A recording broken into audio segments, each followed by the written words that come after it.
Creepy Stories from 2chan. Episode 3. For more than a year, I took care of my mother, who had dementia. Because of it, I went through some genuinely hard, awful things. An attempt to set herself on fire, and even a failed attempt at murder. My mother took a little girl from the playground and tried to kill her with a comb. Thankfully, I got there in time and managed to stop it before anything happened. As it turned out later, she thought the child was a chicken and wanted to boil her into soup. So, yeah. As you've probably already gathered, my life was a cheerful one, full of all kinds of adventures. To keep my mother and our neighbors safe, every window in the apartment was sealed shut. She had taken to pouring boiling water out of them onto the people walking by below. Everything was cleared out of her room until nothing was left but the bed. The room itself was kept locked from the outside because I figured that would be enough to keep her contained. As it turned out later, I had figured wrong. Yesterday, when I came home from the store, I saw that the door to my mother's room had been broken open from the inside. I ran in and found her lying face down in a wash basin, showing no signs of life. I pulled her out of the basin and called an ambulance, but the medics arrived only to pronounce her dead. It was already too late to save her. She had drowned an hour before I got home. I wish I could say that I'm devastated, that I'm mourning her, but as ashamed as I am to admit it, what I feel is closer to gladness than grief. Today I went to pay for the funeral, but the money was gone from the place where it had been kept. It had simply vanished. I tore the whole house apart and still couldn't find it. It was only a couple of hours ago that the pathologist at the morgue explained where all of it had gone. My mother had devoured it. Every last bit of the money I had saved up had been eaten. All of it. I have no idea how she managed to swallow around 400 banknotes in the hour and a half I was gone, but she did. So let me finish with this. If you have loved ones who suffer from dementia, do not leave them on their own, not even for a single hour. Don't put your faith in locks and bolts. Better to spend the money and hire someone to care for them than to end up the main character of a story like mine.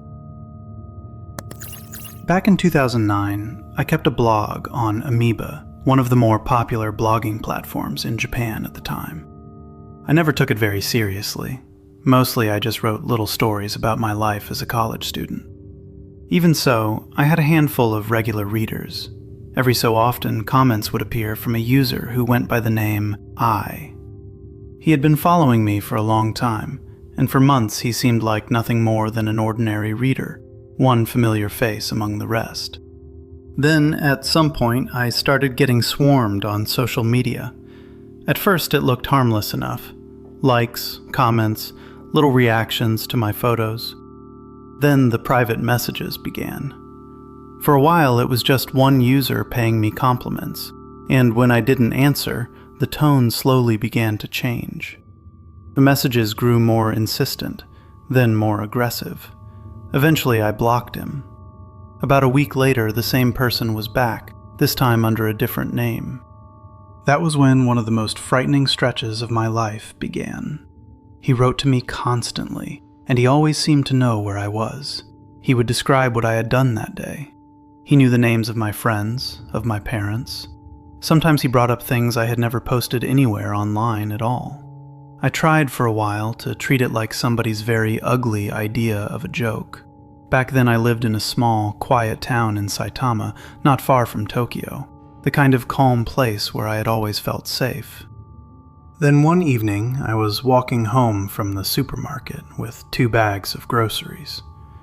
I was almost at my door when a message landed on my phone. It read, "Leave the bags by the bench. I'll bring them up to your door myself." After that, I was genuinely afraid. It went on for almost a year. He never once asked to meet. I never saw him, and to this day I don't know how close he actually came to me. At one point, just to feel a little safer, I started asking my older brother to meet me after class and walk me home. but the messages didn't stop. Over that year, he learned almost everything about me, and I had never been a public person to begin with. I didn't post my every move online, and I didn't hand out the details of my life to strangers. That was the part I could never make sense of. Where was he getting all of it? In the end, I moved to another city and changed my number. Only my parents and a few of my closest friends knew where I had gone. After the move, the messages finally stopped. But the story never really ended for me. For a long time in the new city, I barely made friends, and I avoided relationships completely. Every time I met someone new, I'd always have the same thought. What if it's him? What if the person who watched me for a whole year is now standing right in front of me, pretending we have never met? Have I ever fully gotten over that fear? No. Even now, when a message comes in from someone I don't know, that first thought is sometimes still the same. What if it's him again? A couple of years ago, someone broke into my apartment while I was home. I had just gotten back from a night shift, laid down and passed out instantly. I was sleeping like the dead until the intercom buzzer woke me up. I was so worn out that I didn't even want to get up. It was an ordinary weekday, the middle of the day, so I assumed it was some salesman or one of those people who go door to door pushing religion. I didn't answer it. But the buzzer kept going, over and over. I even thought to myself, it's definitely one of those pushy religion people. Good thing I didn't open up. And I rolled over and fell back asleep. I don't know exactly when the buzzing stopped. The next time I woke up, it was to a different sound, like someone turning a screwdriver. Half asleep, my first thought was, what is that? Are the neighbors doing repairs? And then I understood. No, the sound was too close. It was coming from right at my front door. I woke up completely. Someone was working at the lock. I was so paralyzed with fear that I couldn't make a sound or move a muscle. My phone was lying right there next to my pillow. A normal person would have called the police immediately, but in that moment it didn't even occur to me. I just lay there and listened. And then the door opened, very slowly. I lived in a small studio apartment, so I could see the front door right from my bed. The only thing in the way was a short cloth curtain called a Noren, hanging between the entryway and the room. From underneath it, a pair of legs appeared. The man was wearing something like a work uniform, and that was the moment I truly thought, for the first time, I'm about to be killed. I don't know how, but my voice suddenly came back on its own. I screamed, and in that same second the man spun around and bolted. I was still afraid he might be somewhere just outside the apartment, so I threw all the windows open, yanked on my sneakers, locked the door, and finally called the police. Until they arrived, I stood right by the entrance, pressed against the wall, holding a large, full-length mirror out in front of me. Yes, a mirror. There were knives in the kitchen, but in my panic, for some reason, I decided to grab the huge mirror instead. When the police got there and I told them what had happened, one of the officers said, "It's a good thing there was that curtain between you." I asked him why. He explained that if the intruder had come inside and realized I'd seen his face, it could have ended much worse, especially since I was alone. He might have tried to attack me, to make sure there was no witness left behind. Until that moment, I don't think I'd even understood how lucky I had been. After that, for a long time, I couldn't stand to be home alone during the day.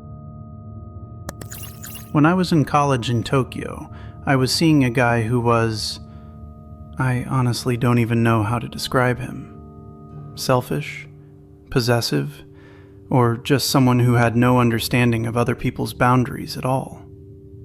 At first, everything in our relationship was really good, but it didn't take long before I started to notice that he was trying to change me completely. starting with the clothes I wore, all the way down to how I was supposed to think and what I was allowed to talk about. He didn't want me visiting my parents. He hated all of my friends. Honestly, I think he hated anyone who got even a little bit of my attention. I think he expected to become the center of my entire world. But I wasn't about to give up my friends, my family, and my own life for one person. And because of that, we fought constantly. When I finally decided to break up with him, his behavior got much worse. During our arguments, he started grabbing me by the arms, holding me, not letting me leave. By then, I already knew the relationship wasn't normal anymore, but I still never expected what happened next. One day after class, I was walking from the university toward the station when a large car pulled up right next to me. It all happened very fast. Several guys climbed out, grabbed me, and shoved me inside. They were my ex-boyfriend's friends. They drove me out of the city to a country house that belonged to one of their families. There, my ex locked me in a room with him and told me we needed to talk. He started explaining that I was behaving the wrong way, that I simply didn't understand anything, that he was doing all of this for my sake. And then he told me I should actually be grateful that a person like him had chosen to date me. Of course, I argued back, and that was when he snapped. He grabbed a chair and hurled it in my direction. Almost immediately, the door opened, and his friends came running into the room. One of them shouted, "You promised you weren't going to hit her." And that is the part I remember especially well. It meant they had understood perfectly that he was going to bring me there by force. They had agreed to help him abduct me and lock me in a room, but for some reason they had arranged in advance that he wouldn't hit me. In the end, they all calmed him down together, and after a while they put me back in the car and drove me home. Physically, I was fine, but afterward I shook for a very long time, and that incident left a far deeper mark on me than I understood back then. These days, I'm much more careful around men, and honestly, I'm afraid of ever really falling in love again. Because back then, I truly did love him. Insanely. In spite of everything he did, my feelings for him were very strong, and after that day, I never felt anything like that for anyone else again. I'm not sure how much this counts as a scary story. It's more just a very strange one. About 10 years ago, I went to visit my father. He lived in a small village up in the mountains of Nagano Prefecture. One night, my cousins and I were sitting around and, like you always end up doing in a place like that, we started telling each other scary stories. When we were beginning to run out of them, I started pestering my older cousin to tell one more. He was quiet for a moment, and then he said, "Actually, there's a story about our neighbor's wife." But he barely got started before his younger sister cut him off sharply. Don't tell that one." After that, of course, I only wanted to hear it more. He didn't want to keep going for a long time, but in the end he told it anyway.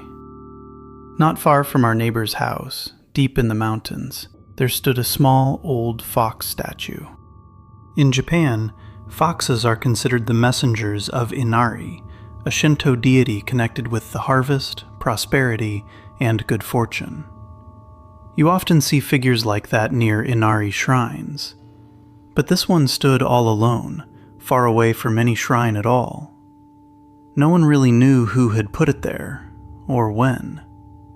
The neighbor's house was the closest to that spot, and the neighbor's wife would go up there from time to time. She cleaned up around the statue, brought it offerings, and kept the place from becoming overgrown. Over time, it seems she grew very attached to it. She began to say things like, she must be so lonely out here, all by herself. Eventually, she decided to move the figure to the large Inari shrine in the town at the foot of the mountains. She thought it would be better off there, among the other fox statues, but the shrine's attendants refused to accept it. They told her that this fox belonged to another place, and that it couldn't simply be set down beside the ones already at the shrine, so the figure had to be carried back up into the mountains. After that, the wife started to pity it even more. Poor thing, all alone. She began visiting it more and more often, and it was around then that her behavior started to change. She began buying enormous amounts of fried tofu, the traditional offering for Inari foxes. Sometimes so much that her husband simply couldn't understand why they needed all that food. She would spend nearly the whole day beside the statue. At some point, her husband realized something was seriously wrong and took her to a doctor. But the doctors found nothing.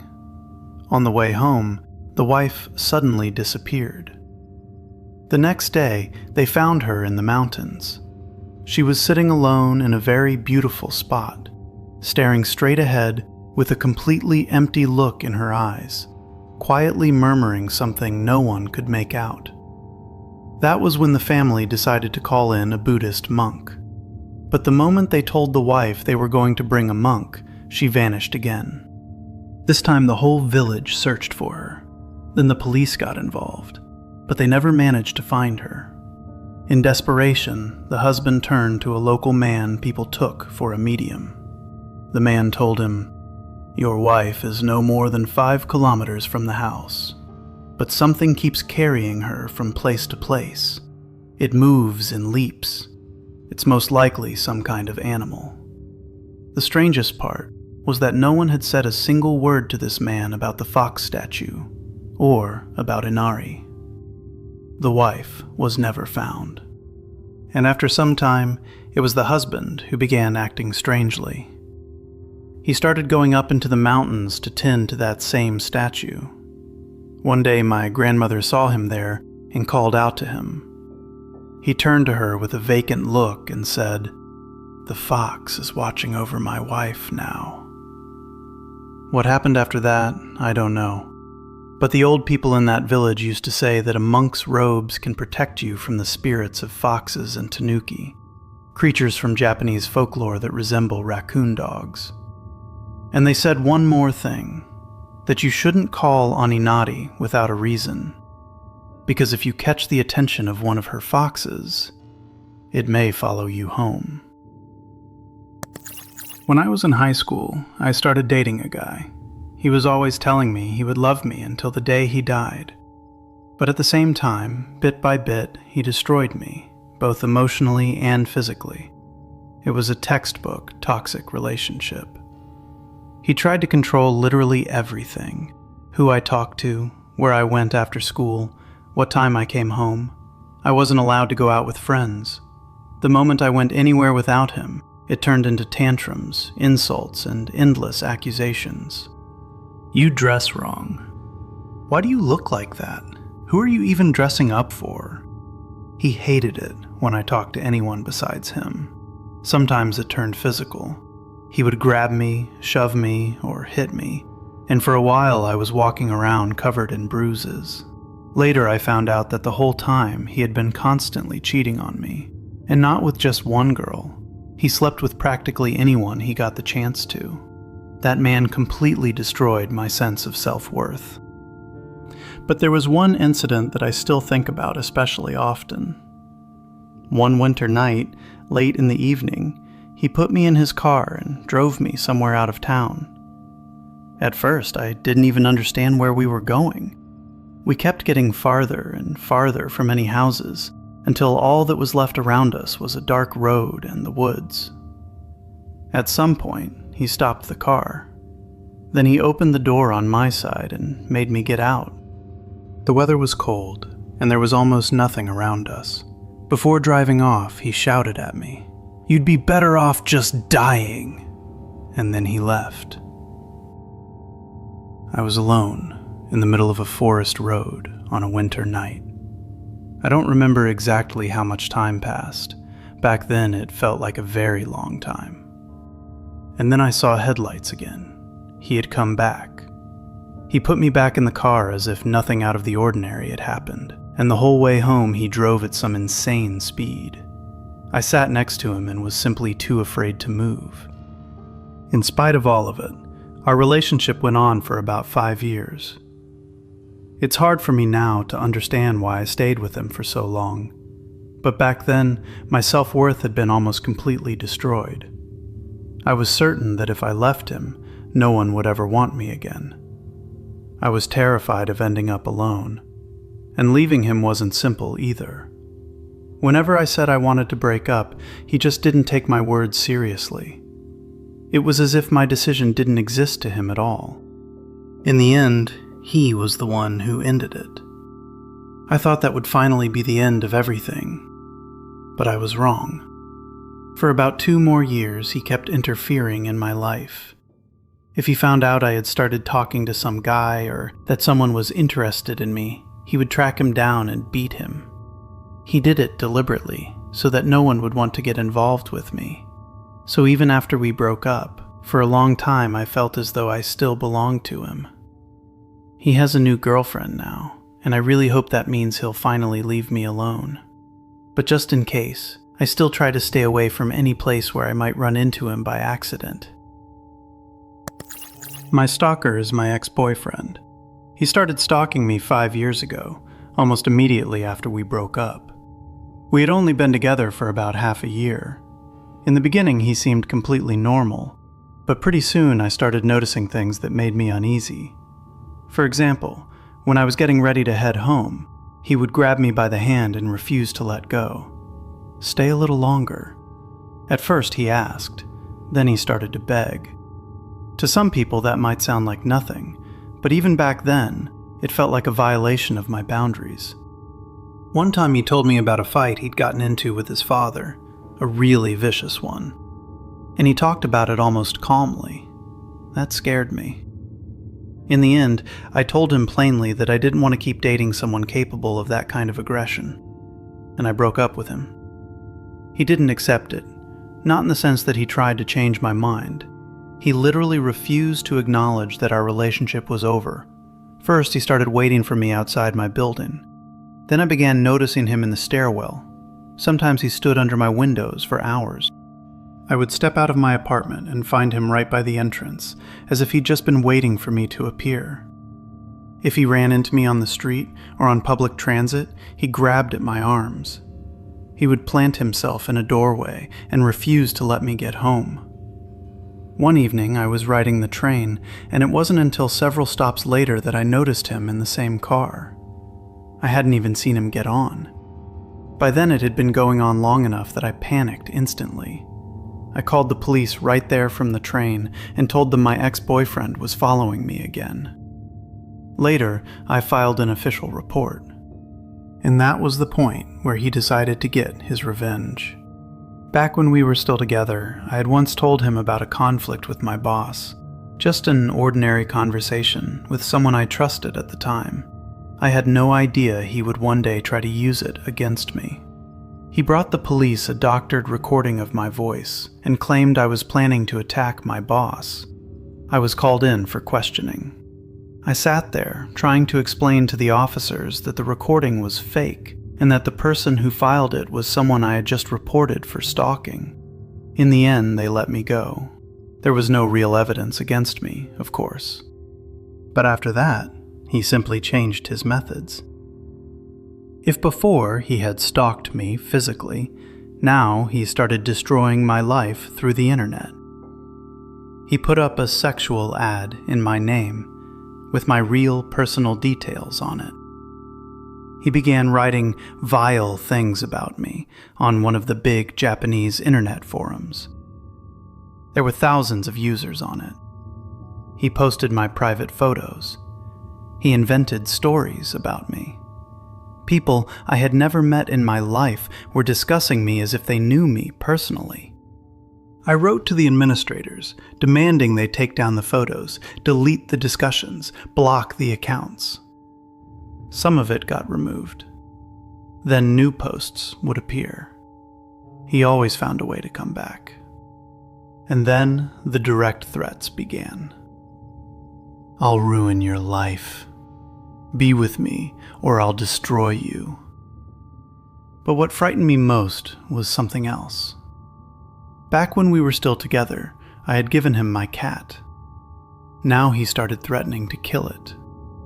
After that, I could no longer tell myself that he was only trying to scare me. I knew this man was capable of physical violence, and I had absolutely no idea where his limit was. At a certain point, I almost stopped leaving the house. I switched to working remotely. I turned down offers that would have required me to show up at an office regularly. If someone rang my doorbell, I checked first to see who it was. If I spotted an unfamiliar man near my building, I waited until he left. I was seriously thinking about moving to another city, disappearing, changing my number, starting over somewhere new. But my family, my work, my friends, my entire life was here. Why should I have to abandon everything? Why was I the one who had to leave? The hardest part was that some people still considered me the one at fault. Even my parents, who tried to protect me, sometimes said, "How did you not realize earlier that something was wrong with him?" But how? How was I supposed to know? When we met, he didn't look insane. He talked normally.